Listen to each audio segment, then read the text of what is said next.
जब जब किसी पुरुष पर कोई आपत्ति आती है, परेशानी आती है, तो सबसे पहले उसकी मदद के लिए कोई और नहीं बल्कि उसकी पत्नी उसकी ढाल बनकर सामने खड़े हो जाती है। आज की जो सच्ची घटना मैं आपको सुनाने जा रहा हूँ, इस सच्ची घटना में कुछ ऐसे ही होता है। कोई नकली व्यक्ति ऑफिसर बन के बात करता था और वो सीधा फ़ोन करता था, तो पत्नी हमेशा ढाल बनकर सामने खड़ी हो जाया करती थी। इसी बहाने से सामने वाला जो व्यक्ति होता है, धीरे धीरे करके लगभग 2500 महिलाओं को फ़ोन करता है। उनमें से न जाने कितनी महिलाओं की वो आबरू लूटता है और न जाने कितनी ही महिलाओं से वो वसूली करता है। बहुत सारे पैसे इस तरह से वसूलता था, लेकिन एक गलती ने उस व्यक्ति को न केवल सलाखों के पीछे पहुंचाया, बल्कि जो उसके पीछे छुपे हुए मंसूबे थे वो सब उजागर जब होते हैं तो लोग इस घटना के बारे में जानकर हैरान थे, परेशान थे कि कोई व्यक्ति आखिरकार इस हद तक कैसे जा सकता है। आदाब, नमस्कार, सत श्री अकाल। मैं उस्मान सैफी। आज की जो सच्ची घटना मैं आपको सुनाने जा रहा हूँ, ये सच्ची घटना है राष्ट्रीय राजधानी क्षेत्र दिल्ली का एक इलाका है बसंत कुंज। दरअसल एक व्यक्ति फ़ोन करता है, जैसे ही घंटी बजती है उधर से एक महिला बोलती है। इधर से कहा जाता है कि मैं सीबीआई ऑफिसर बात कर रहा हूँ, क्या मेरी बात कुलदीप चौधरी से हो सकती है? तो सामने वाली महिला कहती हैं कि वो तो किसी काम से बाहर गए हैं, मैं उनकी पत्नी बात कर रही हूँ। तभी वो बहुत गुस्से में होता है, कहता है कि जितनी जल्दी हो सके मेरी उनसे बात करा दीजिएगा, क्योंकि उन्होंने जो अपराध किया है वो अपराध क्षमा लायक नहीं है। उन्हें बहुत बड़ी सज़ा हो सकती है, कम से कम 11 साल के लिए वो सलाखों के पीछे जाने वाला है। जब इस तरह की बात पत्नी सुनती है तो पत्नी घबरा जाती है। वो कहती है कि क्या बात है, क्या परेशानी है, क्या मैं जान सकती हूँ? सामने वाला व्यक्ति कहता है कि आपको जानने का कोई अधिकार नहीं है, जब पति आए तो उससे बात करा देना, नहीं तो हमारी पूरी टीम आएगी और तुम्हारे पति को गिरफ्तार करके ले जाएगी। बस इतना था कि पत्नी घबराने लगती है, परेशान होने लगती है। उसकी आवाज़ से साफ जाहिर हो रहा था कि वो लड़खड़ा रही है, डर रही है। अब सामने वाले व्यक्ति ने उससे कहा कि ठीक है, मैं बात कर सकता हूँ, लेकिन मैं उस महिला से आपकी बात कराना चाहता हूँ जिस महिला के साथ अत्याचार हुआ है, अपराध हुआ है। अब बस कुछ ही देर में उधर से आवाज़ लगाता है कि तुम इनसे बात करो। ये दरअसल कुलदीप चौधरी की पत्नी है। जब बात पत्नी की, उस महिला ने उस महिला से बातचीत करना शुरू किया, तब कहीं जाकर उसे डर लगने लगता है कि बात अभी तक ऐसा लग रहा था कि शायद कोई मजाक था, लेकिन ये सच था और सच में ही उस महिला के पति ने कुछ ऐसा अपराध किया था। जब यहाँ पर बात पुलिस उसे गिरफ्तार करने की बात करती है तो उसे पूछा जाता है कि आखिरकार मेरे पति ने ऐसा अपराध क्या किया है? तो वो कहता है कि तुम्हारे पति ने लगभग 90 अलग अलग महिलाओं को फ़ोन किए हैं, उनसे अश्लील बातें की हैं। तुम्हारे पति ने इस महिला के साथ, जिससे वो फ़ोन पे अभी बातचीत करा रहा था, उसके साथ भी उसने गंदा और घिनौना कृत्य किया है। इसलिए हम तुम्हारे पति को किसी भी कीमत पर छोड़ेंगे नहीं।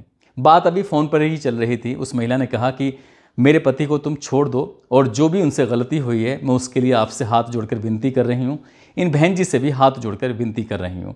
जब ये सामने वाले से रो के गिड़गिड़ाते हुए वो महिला अपने पति की बचाने की लगातार रिक्वेस्ट कर रही थी, भीख मांग रही थी, तब कहीं जाकर सामने वाला व्यक्ति कहता है ठीक है, लेकिन इसके बदले में तुम्हें पैसे देने पड़ेंगे, कुछ खर्च करना पड़ेगा। बात जब पैसे की आती है तब वो कहता है कि ठीक है, मैं एम्स के पास जो मेट्रो स्टेशन है वहाँ आपको खड़ा मिलूँगा और तुम आ जाना और तुम्हें कुछ पैसे लेके आने होंगे। दरअसल उस महिला से 50,000 रुपये की मांग की गई थी। उस महिला ने अपने पति से बातचीत भी नहीं की उसको, क्योंकि वो नहीं चाहती थी कि घर में जिस तरह से अशांति अगर हो गई तो शायद घर में दिक्कतें खड़ी हो जाएंगी। इसलिए अपने पति को बिना बताए ही वो महिला 50,000 रुपये का इंतज़ाम करती है और उसके बताए हुए फ़ोन वाले व्यक्ति के समय और दिन के हिसाब से वहाँ पहुँच जाती है। पहुँचने के बाद पहले से वहाँ पर एक कार खड़ी हुई थी और उस कार में एक व्यक्ति बैठा हुआ है। उसको पैसे दे दिए जाते हैं, लेकिन वो व्यक्ति कहता है मुझे तुमसे बात करनी है, जैसा उस महिला के साथ हुआ है तुम्हें वैसा ही करना पड़ेगा। उस महिला ने रोते हुए गिड़गिड़ाते हुए अपनी इज्जत की, अपनी आबरू की भीख मांगी, लेकिन कार में बैठा हुआ वो व्यक्ति साफ इनकार कर देता है। कहता है कि तुम शायद मुझे जानती नहीं हो कि मैं कौन हूँ। मैं सीबीआई का ऑफिसर हूँ और तुम्हारे पति को गिरफ्तार कर सकता हूँ, और यकीन ना आए तो मैं सिर्फ अभी पुलिस को फ़ोन करता हूँ और तुम्हारे पति को गिरफ्तार कर लिया जाएगा। उसने उसकी कंपनी के बारे में, उसके बारे में बहुत सारी ऐसी जानकारियाँ थीं जो पहले से ही रखता था, कहाँ काम करता था और किस कंपनी में काम करता था और उसकी क्या क्या ड्यूटी हुआ करती थी, घर से कब निकलता है, कब नहीं निकलता। इस तरह की छोटी मोटी जानकारियाँ उसके पास रखी हुई थी। कुछ जानकारियाँ थीं तो कुछ पत्नी ने स्वतः ही उसको बता दी। उसकी पत्नी को कुछ इस तरह से मजबूर किया गया कि उस कार के अंदर उसकी इज्जत को, उसकी आबरू को लूट लिया गया और वो महिला सोचकर परेशान थी कि आखिरकार उसके साथ क्या हुआ है। यहाँ 50,000 रुपये भी चले गए, साथ ही उसकी आबरू भी चली गई। वो महिला घर जाती है और घर जाने के बाद बेइंतहा परेशान हो जाती है। परेशान होने के बाद ना तो वो किसी खाने पीने में मन था उसका, ना ही किसी काम में मन था। तभी उसके पति ने कहा कि तुम इतना परेशान क्यों हो, आखिरकार क्या बात है। जब लगातार 2-3 दिन बीत जाते हैं तब उस महिला ने अपने पति को अपनी आपबीती बताई कि तुमने जो अपराध किया है उसकी सजा मैं भुगत रही हूँ। उसका पति कहता है मैंने तो कोई अपराध ही नहीं किया, ये सब मनगढ़ंत बातें हैं, ये सब झूठी बातें हैं, मैंने ऐसा कुछ भी नहीं किया है।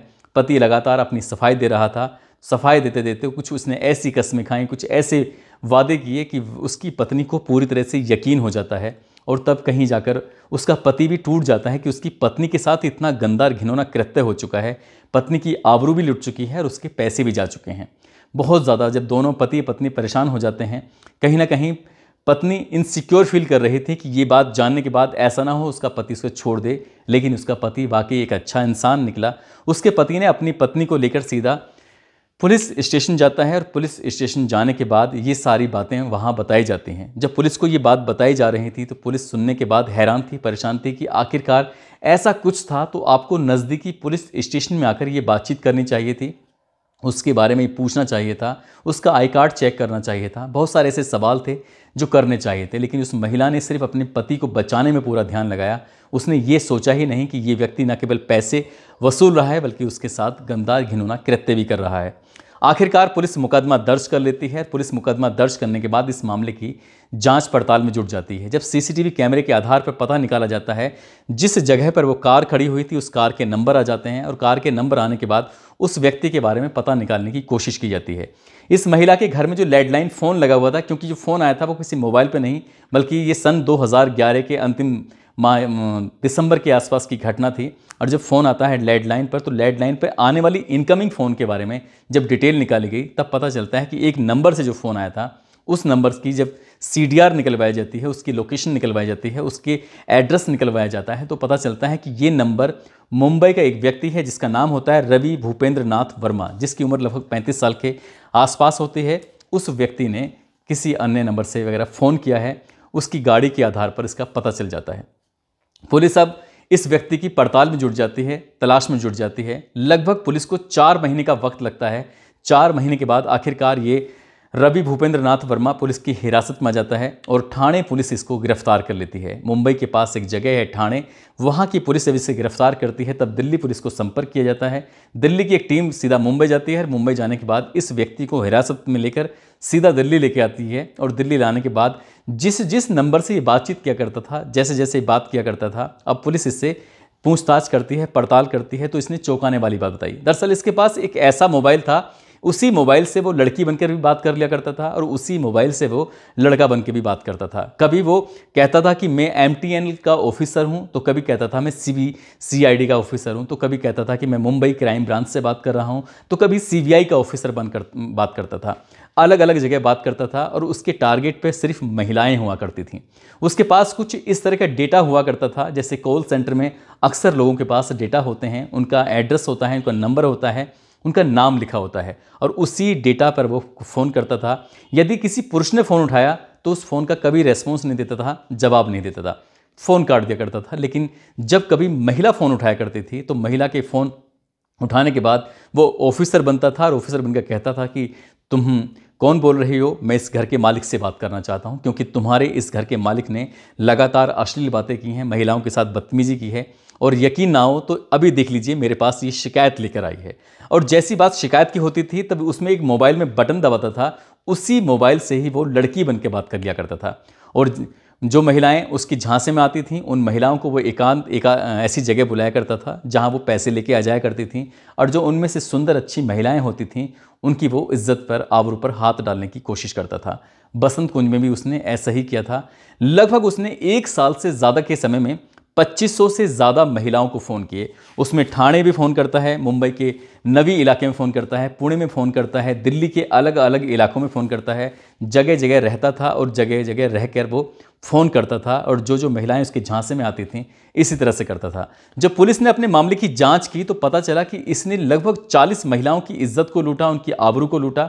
बाकी बड़ी संख्या में 500 से ज़्यादा महिलाओं से इसने 10,000 रुपये से लेकर 50,000 रुपये तक की रकम वसूल कर इसने अपनी जेब में भर लिया। पुलिस ने जब इसको गिरफ्तार किया था तो उसने तोते की तरह एक एक चीज़ बताई और पुलिस ने इसको लंबे समय के लिए जेल भेज दिया था। लेकिन आगे इसके भविष्य में क्या होता है, क्या नहीं होता है, इसको कितनी सज़ा हुई, इसके बारे में ज़्यादा अपडेट नहीं मिल पाया था। लेकिन जो भी इस व्यक्ति ने किया था, ये घटना सन 2011 और 12 में मुंबई और दिल्ली में बहुत ज़्यादा चर्चित विषय रही, चर्चा का विषय बन गई थी। और उस वक्त महिलाओं को जागरूक करने के लिए एक तरह का अभियान चलाया गया था। इस तरह का अगर यदि फ़ोन आपके पास आता है तो आप उससे डरे ना, घबराएं ना, बल्कि नज़दीकी पुलिस स्टेशन में जाकर इस तरह की बात बताएं ताकि पुलिस आपकी मदद कर सके। दोस्तों, इस घटनाक्रम को सुनाने का उद्देश्य भी किसी को परेशान करना नहीं है, किसी का दिल दुखाना नहीं है, बल्कि आपको जागरूक करना है। आज के दौर में भी कुछ फ़ोन जो आते हैं वो फेक फ़ोन आते हैं। कभी वो मैसेंजर पे आते हैं, कभी व्हाट्सएप पर कॉल आती हैं, कभी कोई महिलाएं बन के बात करती हैं तो कोई कभी पुरुष बन के बात करते हैं, कभी रिकॉर्डेड वीडियो चलती हैं और रिकॉर्डेड वीडियो चलने के बाद सामने वाले व्यक्ति के सामने जो महिलाएं होती हैं, जबकि वो सिर्फ रिकॉर्डेड वीडियो होती है और उसमें एक एक करके कपड़े अपने तन से उतारते चले जाते हैं और सामने वाले व्यक्ति की फ़ोटो तस्वीर उस वीडियो में जाती है। उसके बाद फिर वसूली का धंधा शुरू होता है। यदि व्यक्ति पैसे देता है तो ठीक है, नहीं तो उसको डराया धमकाया जाता है कि हम सीबीआई के ऑफिसर बात कर रहे हैं या हम सीबीसीआईडी के ऑफिसर बात कर रहे हैं, और उनसे वो पैसे इस तरह से ऐंठने शुरू कर देते हैं, वसूलने शुरू कर देते हैं। यदि आपके पास इस तरह का कभी फ़ोन आता है या किसी परिचित के पास फ़ोन आता है तो उसके फ़ोन का बिल्कुल भी रेस्पॉन्स ना दें और उसे बताई हुई रकम बिल्कुल भी ना दें। यदि कोई लगता है एक दिक्कत है, परेशानी है, तो नज़दीकी पुलिस स्टेशन में जाकर मदद मांगें, आपकी हर हाल में मदद होगी। दोस्तों, जाते जाते कुछ लोगों के जन्मदिन हैं, जिसमें मोहम्मद ताज हैं, योगेश पटेल हैं विली मोरा से, गौरव राजपूत हैं, रोशन कुमार हैं, साजन कुमार हैं, आसिफ खान हैं मेवात से। इन सभी को जन्मदिन की बहुत सारी शुभकामनाएं, बहुत बहुत मुबारकबाद। साथ ही कुछ लोगों ने नाम लेने की अपील की थी, जिसमें शांति मेघवाल हैं, मोहनलाल बिश्नोई बाड़मेर से हैं, कन्हैया कुमार औरंगाबाद से, सत्यपाल यादव यूपी से, जितेंद्र यादव बिहार से, मोहम्मद रफ़ीक खीरी से हैं, मोहम्मद साजिद, मदन पाल, विवेक कुमार, किस्मत अली, एजाज खान देवरिया से हैं, रिजवाना रिहाना राजस्थान से हैं, ब्रजेश यादव बलिया से हैं, तालिब खान हैं, रफ़ीक खान, नाजिम अली रामपुर से हैं, हिम्मत सिंह मुरादाबाद से हैं, मोहम्मद अहमद झारखंड से हैं, अभिजीत गुजरात से हैं, मोहम्मद मोमीन, जितेंद्र कुमार, मोहम्मद अली, महेंद्र कुमार मानाराम गोदरा से हैं, अशोक कुमार, आशु भाई, मोहम्मद यूसुफ बिहार से हैं। इनमें से बहुत सारे लोगों ने नाम लेने की अपील की थी और कुछ लोगों के कमेंट अच्छे थे, इसलिए उनके नाम लिए गए हैं। आप सब लोग अपना ख्याल रखें, सुरक्षित रहें। जय हिंद, जय भारत।